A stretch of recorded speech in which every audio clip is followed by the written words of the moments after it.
Con la fiesta del Domingo de Ramos inauguramos la Semana Santa, la semana más importante para los cristianos. Y vemos en la entrada de Jesús en Jerusalén que la gente grita: bendito el que viene. Y después, nada más, pasados 5 días, la gente va a gritar: crucifícale. ¿Qué ha pasado para este radical cambio de actitud? ¿Por qué la gente ha cambiado tanto? Que pasan de gritar bendito el que viene a gritar crucifícale. Vamos a verlo. A veces en nuestra vida esperamos de Jesús lo que Él no nos ha prometido nunca. Pero lo esperamos. Y además esperamos que tiene que ser Dios quien nos lo conceda.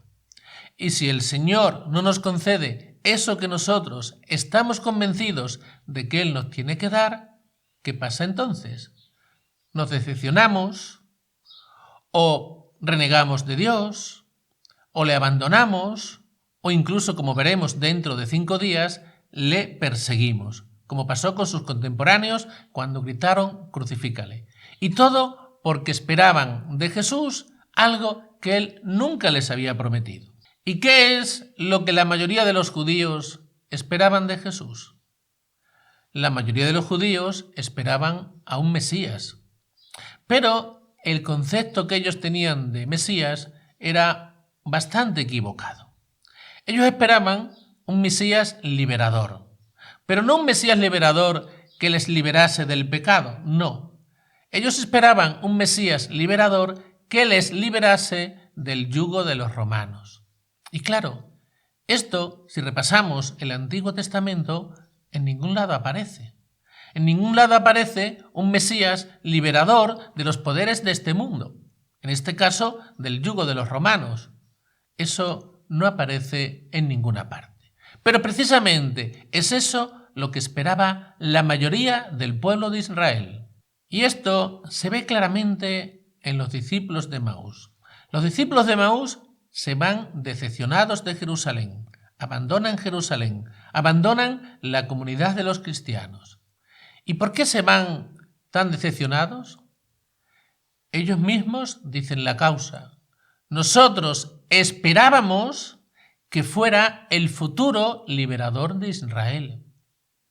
Como no ha sido ese liberador que ellos esperaban, se van de Jerusalén y se van decepcionados de Jesús. Esto le pasó a muchísimos en tiempos de Jesús. Los discípulos de Emaús dicen claramente: nosotros esperábamos. O sea, los discípulos de Emaús habían puesto sus esperanzas en el lugar equivocado. Y claro, si la flecha no apunta a la diana y apunta al lugar equivocado, nunca dará en la diana. Exactamente lo mismo nos pasa a nosotros. Si nosotros ponemos nuestras esperanzas en el lugar equivocado, en eso que el Señor no nos ha prometido nunca, el Señor no nos lo puede conceder porque no nos ha prometido eso. No quiere decir que no nos haya prometido nada. Sí que nos ha prometido, y mucho, pero no ciertas cosas que nosotros esperamos y exigimos de Él. Cosas que nos inventamos nosotros, cosas que no vienen en la Sagrada Escritura. ¿Y cuántas veces en nuestra vida nos puede pasar esto? Esperamos de Dios cosas que Él no nos ha prometido nunca. Por ejemplo, esperamos de Dios que nos conceda una vida larga.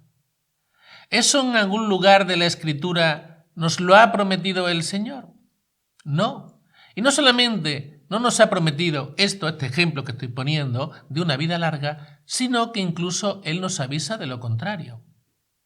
Que estemos preparados porque Él nos puede llamar en cualquier momento. Eso es lo que nos dice el Señor. En cambio, nosotros le exigimos cosas que Él no nos ha prometido nunca en ninguna parte.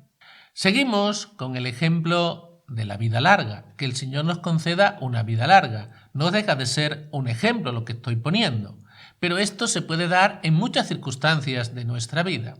Pero, por ejemplo, En el ejemplo que estamos poniendo de que queremos que el Señor nos conceda una vida larga y cuando se nos muere un familiar cercano, un ser querido, nos enfadamos con Dios. Y ya digo, que a veces nos decepcionamos hasta tal punto que le abandonamos, que dejamos de creer en Él. Esto pasa en muchas ocasiones. Pero yo diría que además somos injustos. Y no solamente injustos, sino yo daría un paso más. Somos incluso hasta egoístas. ¿Por qué digo esto? Vamos a ver. El Señor en ningún lugar nos ha prometido una vida larga. Pero no es que solamente el Señor no nos haya prometido una vida larga. No solamente se trata de eso, sino que tenemos que pensar. Yo soy una persona creyente, vivo mi fe y me sucede esto, ¿no? Que se me ha muerto un ser querido. Y entonces le reclamo a Dios, me enfado con Dios, dejo de creer, pero yo antes tendría que haber hecho una reflexión. Y la reflexión que yo debería haber hecho, esto que le ha sucedido a este familiar mío, que me afecta a mí, ¿es la primera vez que pasa en el mundo? Evidentemente no. ¿Cuántas personas jóvenes mueren en el mundo cada día? Cientos de personas, tal vez miles, y en un año seguramente morirán millones. Entonces podemos preguntarnos, si esto sucede cada día, ¿por qué yo antes he creído y ahora no creo? Si esto estaba sucediendo cada día, ¿por qué yo antes creía y ahora no? Esto se lo he planteado yo a algunas personas. Y la respuesta que siempre me han dado, claro, es que antes no me había sucedido a mí. Ahora sí me ha sucedido a mí. ¿No es eso una postura injusta y yo diría incluso que hasta egoísta? Como ahora te sucede a ti, ya sí le das importancia. Antes, como no te había sucedido a ti, no le dabas importancia. Ahora, como te ha sucedido a ti, sí le das importancia. Eso es una postura egoísta. Quiere decir que los demás no te importan en la vida. Si te importaran los demás, habrías reaccionado antes. No que solamente has reaccionado cuando te ha pasado a ti.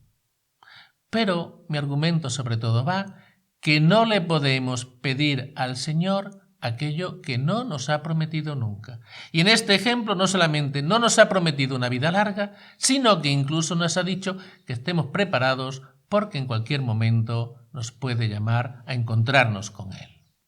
Y vamos a dar un paso más. ¿Por qué nos pasa esto en la vida? ¿Por qué les pasó a los contemporáneos de Jesús? ¿Por qué los contemporáneos de Jesús, en la entrada de Jesús en Jerusalén, le alaban y 5 días después están pidiendo su muerte? ¿Por qué pasa esto? ¿Por qué también a nosotros nos pasa algo parecido? ¿Por qué le pedimos a Dios cosas que Él no nos ha prometido? Pues esto pasa por la siguiente razón. Porque a lo mejor sin darnos cuenta, nosotros a lo largo de la vida nos hemos ido creando una idea de Dios.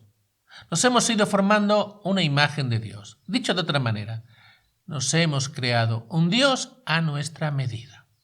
Pero nos hemos creado un Dios a nuestra medida sin tener en cuenta la palabra de Dios, que es ahí en la Sagrada Escritura donde se nos dice cómo es Dios. Y así es como nosotros tenemos que aceptar a Dios. No crearnos un Dios a nuestra medida, porque antes o después nos vamos a decepcionar, porque estamos creando un Dios que no es el real.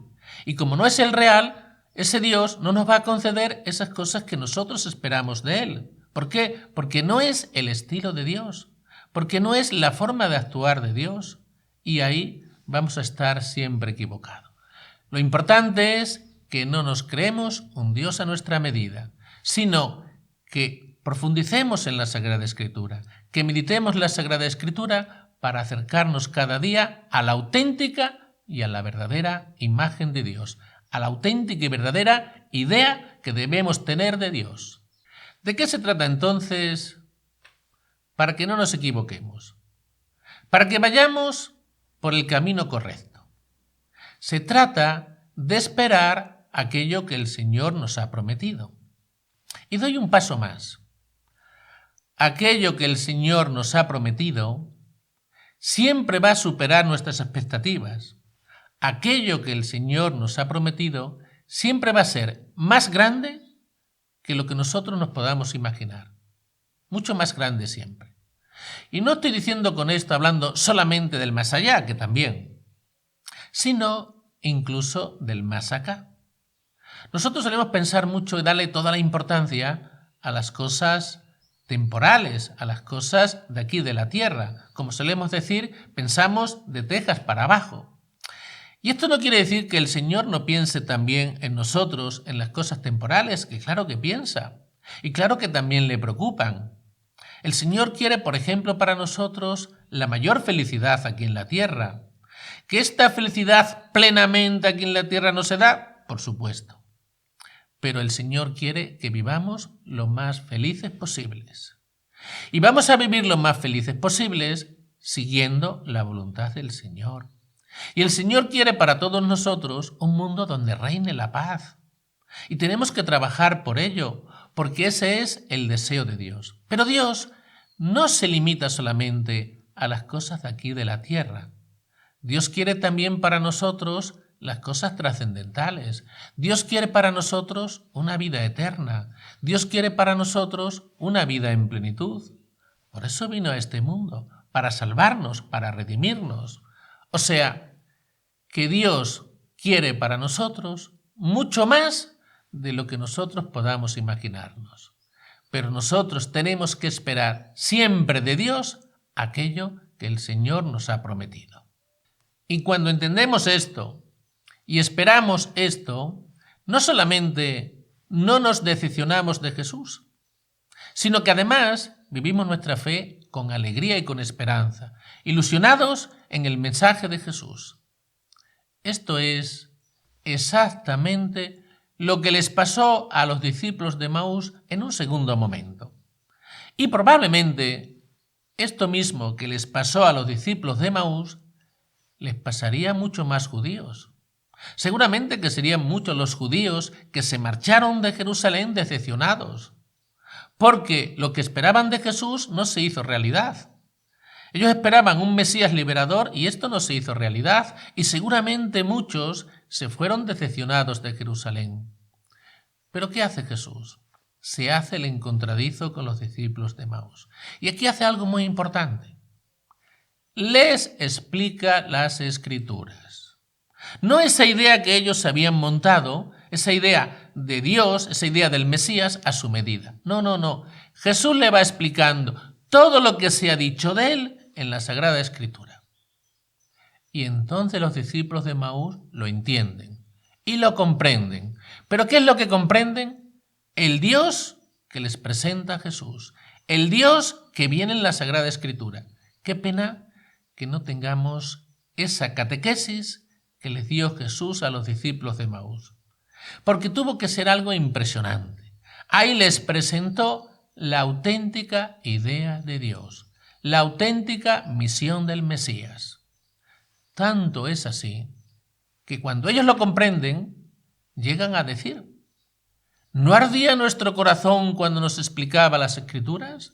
Porque ahí es donde Jesús les explica la auténtica idea del Mesías, la auténtica idea de Dios, la misión de Jesús, cómo es Dios. Y entonces los discípulos de Emaús lo entienden todo. ¿Y cuál es el paso siguiente que toman los discípulos de Emaús? Lo contrario a lo que en un primer momento habían hecho. En un primer momento habían abandonado Jerusalén, habían abandonado la comunidad cristiana. ¿Qué hacen después? Vuelven sobre sus pasos, vuelven a Jerusalén, se convierten en apóstoles. ¡Qué cambio tan radical en los discípulos de Emaús! Primero se van decepcionados de Jerusalén, de la comunidad cristiana, y después vuelven otra vez a Jerusalén, convertidos en apóstoles y totalmente ilusionados con su fe y llenos de esperanza. todo un ejemplo para nosotros. Que nunca nos formemos ideas de Dios que no vienen en la Sagrada Escritura. Meditemos con frecuencia la Sagrada Escritura para hacernos una auténtica idea e imagen de cómo es Dios. Que el Señor os bendiga y os proteja. En el nombre del Padre, y del Hijo, y del Espíritu Santo.